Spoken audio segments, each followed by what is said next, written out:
Well, Gary, a fascinating afternoon of football. First of all, is it 1 point gained or 2 points dropped in your eyes?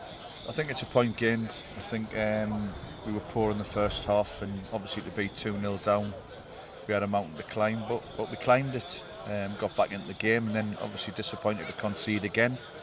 But the lads never gave up the day. They kept going all the way at the end, got the equaliser, and we could have just pinched it later in the game. You made 2 substitutions after about half an hour. I suppose you decided you'd just seen enough at that point. You had to change it. Just have enough. It's, we're 2-0 down. Listen, I can be a weak manager and make excuses, and we can be weak players and feel sorry for ourselves sitting there at half time 2-0 down and say that we're tired. But I'm not having that. I'm not having that. And I just felt that I was going to have a go and try and salvage something from the game, and thankfully we have. Can you give us a clean version of what was said to the players at half time? Just that, really. I'm not accepting that we're tired, and we proved that in the second half, because we were miles better in the second half. And yes, we went up the slope in the first half and against the breeze, and I knew that would help us in the second half. But if you've got the ball for a kick-off and 37 seconds later you're a goal down, there's something wrong. So we shot ourselves in the foot, and like you say, we got out of it in the end, and it's a great point. So well done to the lads.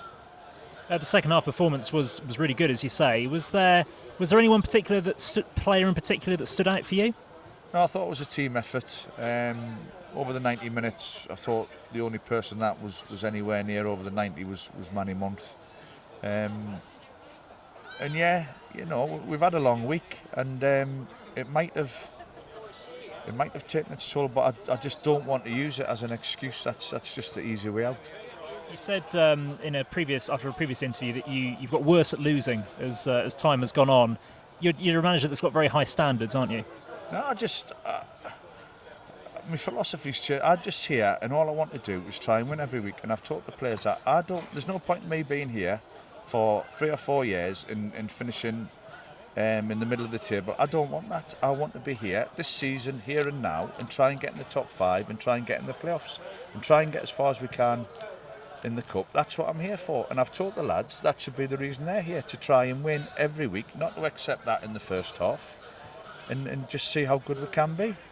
Just wanted to ask you one final question on Jack Batten. You withdrew him after half an hour. He's struggled a bit, would you say, this season? What does he need to do to sort of cement his place back in the side? He's been in the side. It's always hard. Look, I took 2 young players off, and it's difficult, and I need to be there to try and help them and support them. But I've had a quiet word with Jack and Josh, and hopefully as young players they'll show a little bit more consistency.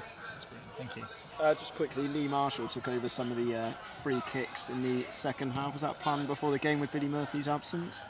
Not really. I like to have in-swinging wide free kicks that should go between the goal. They should never go out of play. If everybody misses it, they go in at the far post, or like you've seen in Lee's effort, someone runs across the keeper and gets a touch and it's a goal. And I don't like my players stood outside the box on angles. I want the ball to go in between the sticks, and Lee did that with some decent delivery, and Frankie's done it as well. And if we can get the ball in the right place, we'll score. That cross was a goal. The cross was worth the goal, as you've seen. And final question, you're going to be pleased to have a midweek off for once?